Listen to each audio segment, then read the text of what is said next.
Nós vamos falar sobre economia, o assunto agora é economia. O valor da cesta básica em São Paulo é o mais alto entre 17 capitais pesquisadas pelo Diese. Os trabalhadores que ganham um salário mínimo comprometeram aí mais de 50% de seu rendimento mensal líquido com o valor médio da cesta básica praticado no mês de janeiro. E não tem sido fácil, viu? Desde o ano passado, com a pandemia agravando ainda mais a situação, em 2021, os alimentos da cesta básica tiveram alta acima da inflação. Foi o que apontou o NUPES, o Núcleo de Pesquisas Econômico-Sociais da Universidade de Taubaté. E nós vamos nos conectar agora com o economista do NUPES, o professor José Joaquim do Nascimento, com quem iremos conversar neste momento. Já aparece aqui no meu vídeo, também está conectado conosco o José Guilherme Ferreira, que é o nosso diretor de jornalismo aqui da emissora. O professor José é mestre em economia pela PUC de São Paulo e irá nos ajudar aí a entender mais, né, sobre esse movimento em torno dos valores da cesta básica. Professor, muito bom dia. O NUPES ele sempre monitora, né, o valor da cesta básica aqui na nossa região. Diante dessa análise com o histórico do NUPES, como é que está a perspectiva dessa variação do preço aqui nas cidades da RM Vale? A tendência realmente é do valor final continuar em alta? Muito bom dia para o senhor. Bom dia a todos, bom dia, caros ouvintes. Pois é, o NUPES tem um trabalho realizado aí há mais de 2 décadas relacionado aí à pesquisa da cesta básica. Nós temos um trabalho de pesquisa em 4 grandes cidades, São José, Caçapava, Campos do Jordão, né, e Taubaté. E uma pesquisa que nós realizamos a cada semana, aí toda semana, uma coleta de dados aí em 5 supermercados, né?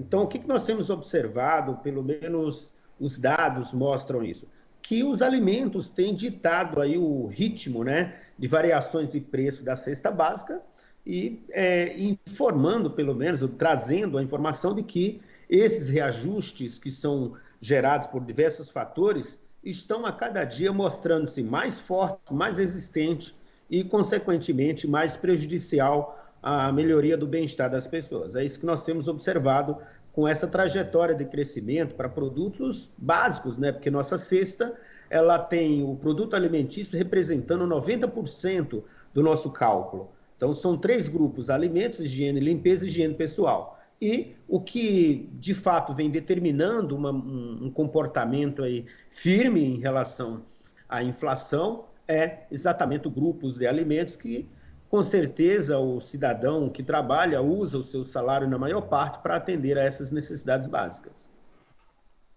Senhor José Joaquim, bom dia. Bom dia. Queria saber o seguinte, como é feita a escolha, ou como foi feita a escolha lá no início do projeto de investigação aí da cesta básica, como foi feita a escolha dos itens necessários para um cidadão, né? Como é que é essa... por que escolher esse alimento ou aquele? Qual é a lógica da cesta básica?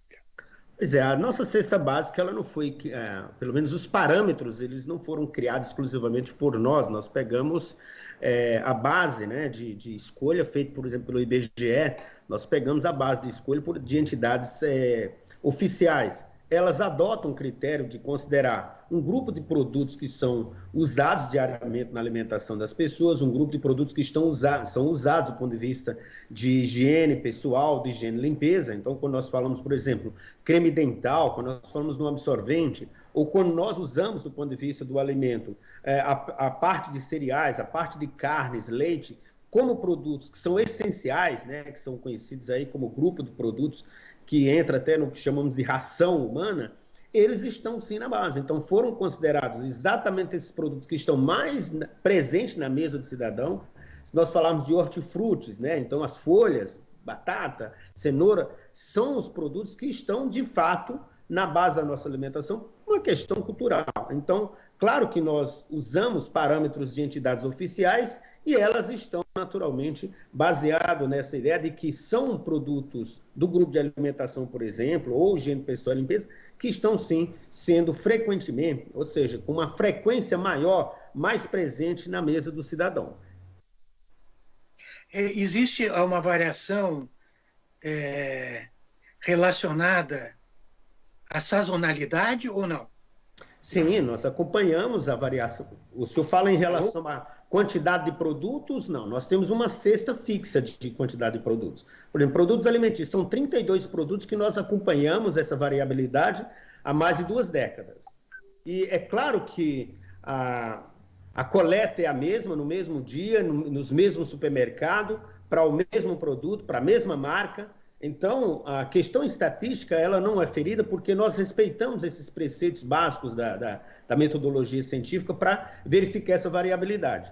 E nós acompanhamos essa variação de preço semanalmente. Então, quando nós temos os produtos de época, né, de safra, esses produtos, eles criam um impacto, sim, na variabilidade de preço. É tanto que para nós considerarmos aí uma inflação, né, a nossa média anual está em torno de 14%, menos de 15%, é óbvio que o açúcar aumentou muito mais, é óbvio que os produtos como carnes, os produtos que estão na base da nossa alimentação, aumentaram muito, mas ele entra numa média, né, numa média ponderada de um conjunto de 32 produtos. Então,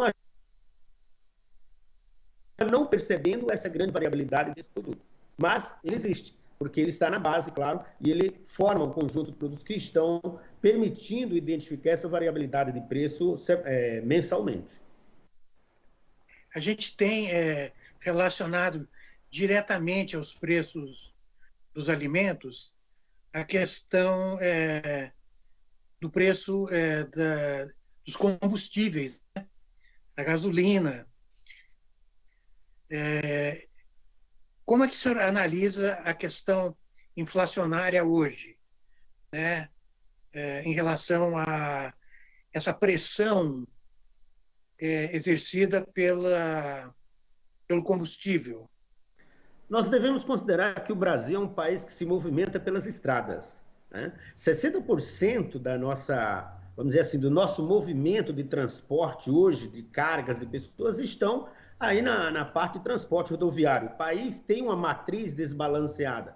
Isso quer dizer que quando o modal rodoviário ele prevalece frente à questão logística, portanto, a questão de transporte de produtos, né, dos centros produtivos para os grandes mercados consumidores, o aumento de preço dos insumos voltado ao transporte vai gerar uma despesa maior lá para a pessoa que vende, para a empresa que vende. Então, é indiscutível a questão de que aumentar o preço do combustível afeta diretamente o preço do transporte, do frete, e isso vai ser repassado para os preços. Por isso que é uma questão extremamente delicada hoje, tá? A decisão do governo de mudar ou não os tributos para beneficiar a categoria de transporte é uma questão delicada, porque fere a questão fiscal, mas nós sabemos que a questão da inflação tem muito a ver com a questão do transporte, que, consequentemente, está relacionado ao comportamento dos preços dos combustíveis.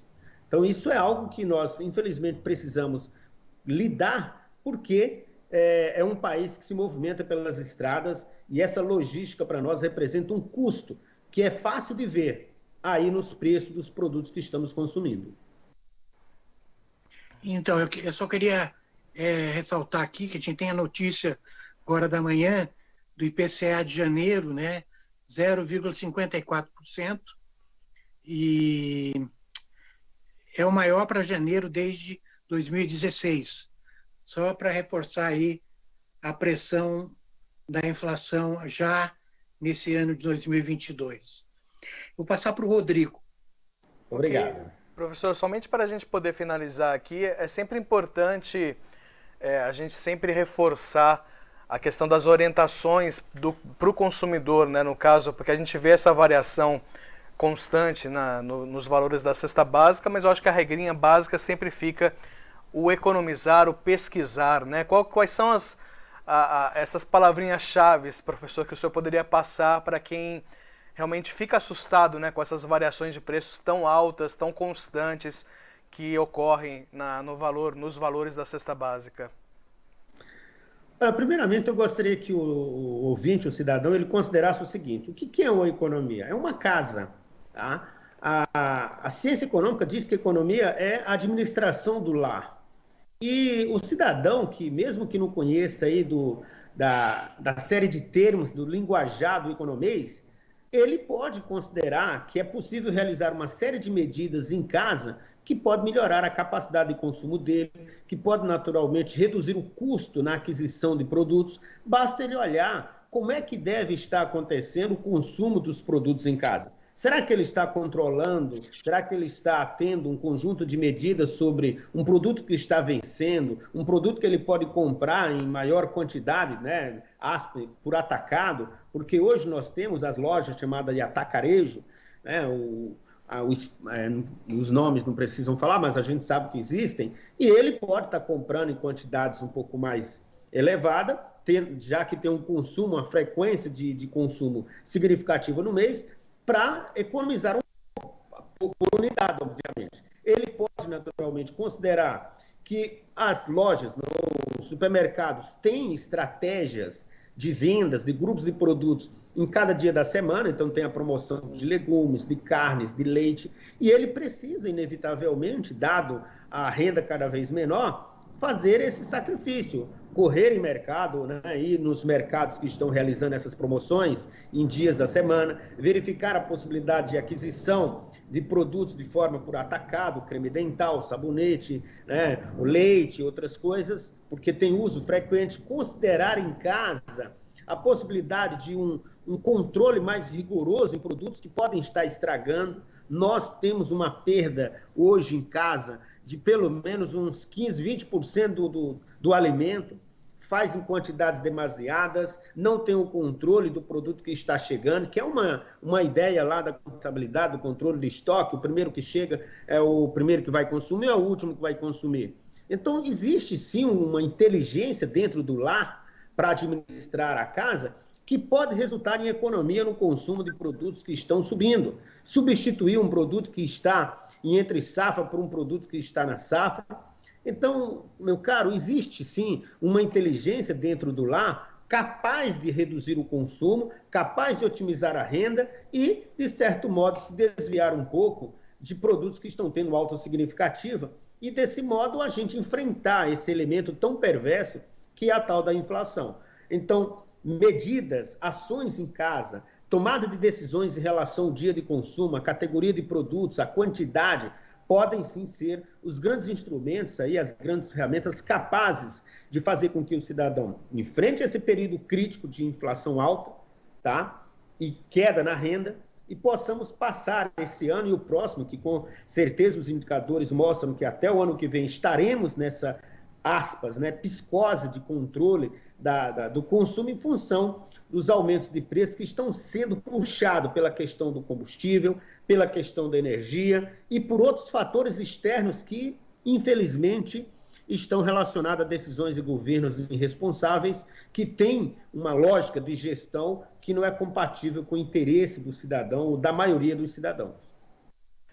Muito bem, conversamos aqui com o professor José Joaquim do Nascimento, economista do NUPES, o Núcleo de Pesquisas Econômico-Sociais da Unital, Universidade de Taubaté.